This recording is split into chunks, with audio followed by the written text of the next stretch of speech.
Alright, we're going to be talking about European mounts, doing them yourselves. Between Eric and I, we've probably done near 20 of them by now. So I'm just going to walk through a couple basics with you. This is the first one I ever did right here. As you can see, the bones are starting to separate. I boiled the nasal cavity all out. These bones fell out right here. That's from overboiling. Not the end of the world. Obviously that one looks okay. Here's another one, and we'll talk about how you're going to bleach them, but this is with peroxide. As you can see, it's kind of yellow compared to, say, this one right here, which we'll go over what kind of dyes we're using for that. This is a pretty good one, with the exception of we got a little bit of the dye on the base of the antler. As you can see, it's starting to turn white right there. You're more looking for something like this, except you're going to want to not, if you lose those nose pieces, you're in trouble. It's okay if they fall off, but you can see this one was overboiled too. I was in a hurry when I did that. And we'll meet you outside with the boiling process. Alright, so we're outside boiling, as you can see, my elk, which they don't really fit in my turkey fryer as well.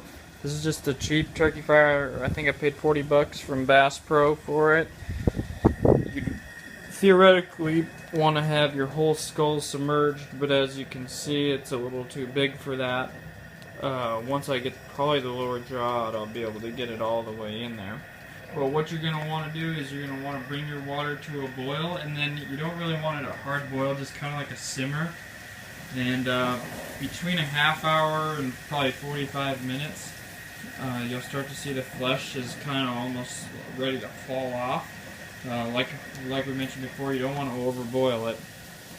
So once it gets to that stage, I'll probably show a picture of it, but you're going to take pressure washer, spray up into the nasal cavity. You don't really have to be afraid about damaging it. You want to spray the brain, get all that organic material off. You might have to do this 2 or 3 times, and then the final phase, you'll have to sit there with a little brush, like a nylon bristle or something, and just pick that last little bit up. Right in here usually ends up being the hardest place along that ridge line to get it. Alright, so when you're preparing the deer head for boiling, all you need to do really is get the hide below the jaw. You're just going to pull the jaw off. What I like to do is I take a hook blade utility knife, hook it right here.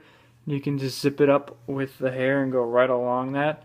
Then you just cut around the bases with a knife or utility knife, and then you just skin it away, kind of flay it off either side. You can pull on it if you do it right away too. Pull it back, pull the ears off, and then I just leave the hide on the lower jaw, and you're ready to boil. Pretty simple. Once you get your elk all boiled and the meat scraped off, then you take your skull, and we're gonna use 2 different products. You get them from Sally's Beauty.